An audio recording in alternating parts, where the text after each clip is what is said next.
Over the past few years, Warhammer 40k has been acquiring a lot more of an advancing storyline rather than a fairly static setting that it had in ages past. Today we'll talk about a few of the advantages and disadvantages of Games Workshop taking this approach.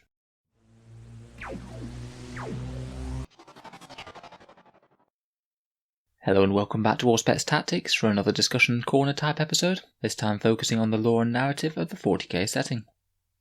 So over the past few years, mainly starting around the Gathering Storm sort of series of books where we had the fall of Cadia, and moving on to the resurrection of Guilliman and the introduction of the Primaris Marines, the 40k background has been moving forward more from a setting, an enormous unknowable galactic backdrop where countless battles can be fought, but everything sort of stays more or less as it is as per the status quo. Chaos is always trying to break out of the Eye of Terror and never quite succeeding. The Necrons are always slowly reawakening, becoming more and more of a galactic threat, and humanity is stagnating, reaching back to ancient unknown technology to try and save them from their current predicament. It's not to say that there weren't storylines being told amidst this narrative, but essentially nothing could be told beyond the end of the 41st millennium, and before that point essentially everything was already history, events had been set in stone and were unchanging. The galaxy of Warhammer 40,000 is so big that there were pretty much endless creative opportunities that you could use to tell stories within it. You could easily invent whole new star systems or subsectors to be the backdrop of your own particular battles. That has more or less been the case for several editions of the game now, lasting up to around about mid-7th edition. Around 4 or 5 years ago from when this video was recorded, Games Workshop started taking the decision to advance the narrative and actually have really quite significant events happen in the galactic backdrop, such as the fall of Cadia and the great rift that opened across the galactic plane, and changing the face of some of the players by reintroducing some of the Primarchs, both Demon and Loyalist, and the introduction of the all-new Primaris Space Marines. Since then, through the 8th edition codexes and the Psychic Awakening series, Games Workshop has been telling the story of how these events affected each race in turn, and while the galaxy is still very much a setting that you could be telling stories in any dark corner of, there definitely seem to be several central narratives that are developing, such as the Indomitus Crusade, and more recently this discovery of the Pariah Nexus and the new background and development that the Necrons have undergone.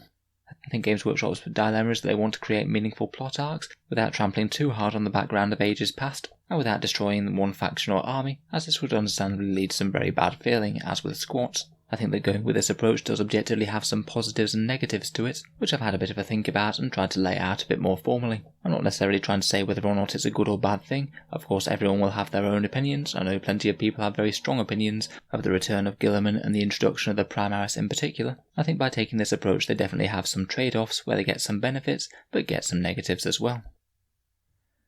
So in terms of the positives of advancing the setting, I think by far the biggest benefit both to Games Workshop and us who play 40k is that it creates new and interesting situations within the universe to better explore the races and players within the galaxy without things getting too stagnant. The lore of 40k is incredibly deep and well developed, but if literally nothing ever changes in it, then I think it's likely that people's enthusiasm for the universe will likely wane over time once they feel they've got to grips with it. It's all well and good having these enormous apocalyptic battles on vast scales, but if we know that they're not necessarily ever going to change anything within the universe, then it certainly adds a bit more drama and excitement knowing that the future isn't as set in stone as it once was. I think in general it's been quite interesting to see some races and factions explored from different angles as well, such as the reactions of the various chapters to the Primaris project, and exactly how it would happen if Chaos did defeat the Cadian Gate, which I thought was done pretty well, and in terms of narrative events was really quite memorable. I did feel as well that the way that they were trying to write more new narrative for 40k was really very much trying to get every single faction in combat as much as possible up to the last year of the 41st millennium,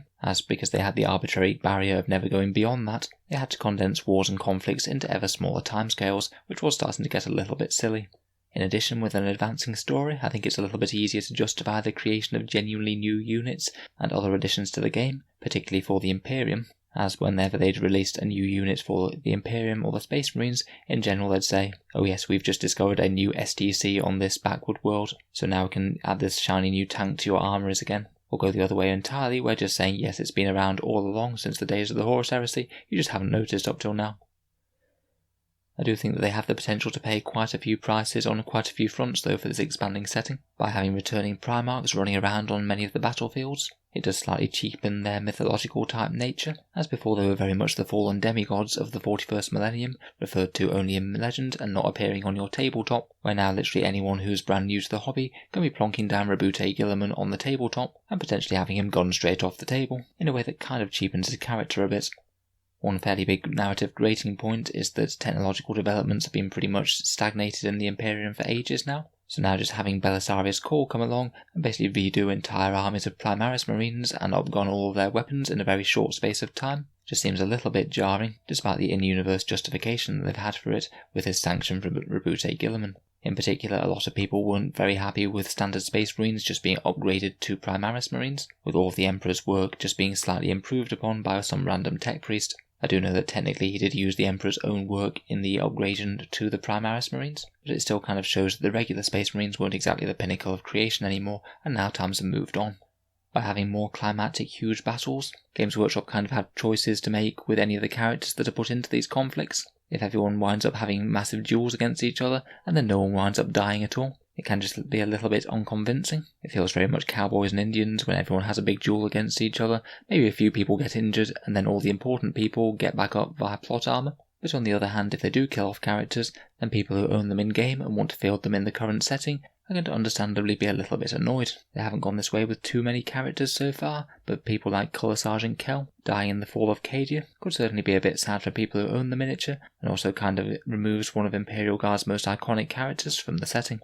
Another slight issue that could be a problem is that if everyone does move on to collecting Primaris Space Marines, then it means that you're not really going to be able to reenact battles from 40k's vast history. As Primaris Marines are a pretty recent development, then narratively it would sort of break the background if you use them in some of the iconic campaigns and conflicts that happened before they even became a thing. That wasn't usually a problem when Games Workshop were mainly just selling different marks of Space Marine armour.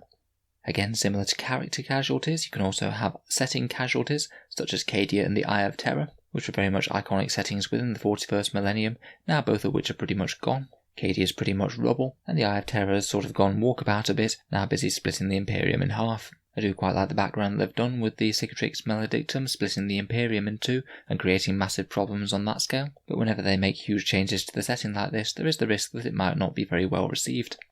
Another minor thing is that we're not really technically playing Warhammer 40k anymore. We're no longer in the grim darkness of the 41st millennium, we've moved on to the 42nd, so by advancing the storyline they're sort of undermining the very name of the game, which is a bit strange, although honestly not something that bothers me too much to be honest. And finally, if people do see the new expanding narrative and unfolding events as the new norm, if those new narrative events or ideas that they come up with become a bit stagnant, repetitive or predictable, then they might have the potential to run into a very similar problem to what they did before they started expanding the narrative and everything, and not really have very many new ways to go if people aren't interested in their new storylines.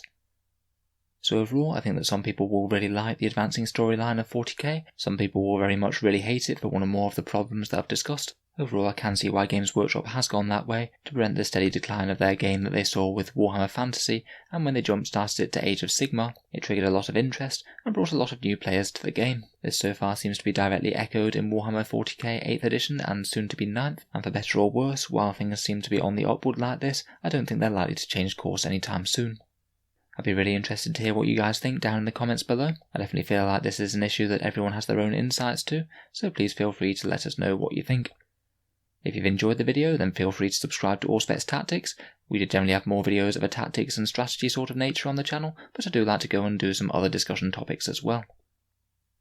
If you have been enjoying the videos recently and you'd like to support the channel, I'd just like to mention that Auspex Tactics has a Patreon page, which you can find in the video description down below. Making all of these videos takes quite a lot of time that I have to dedicate away from my regular job, so if you are watching pretty regularly, then any support is greatly appreciated. Channel patrons get to see videos early every week, there's regular polls to see what sort of videos you'd like to see next, and joining the Patreon also gets you entry in the monthly prize draw that we do. There'll be 3 boxes of the Indomitus set being given away next month, so if you want to be interested in that, then that's one way that you can do so. If any of that does interest you, or you'd just like to help keep these videos coming, the link is down in the video description.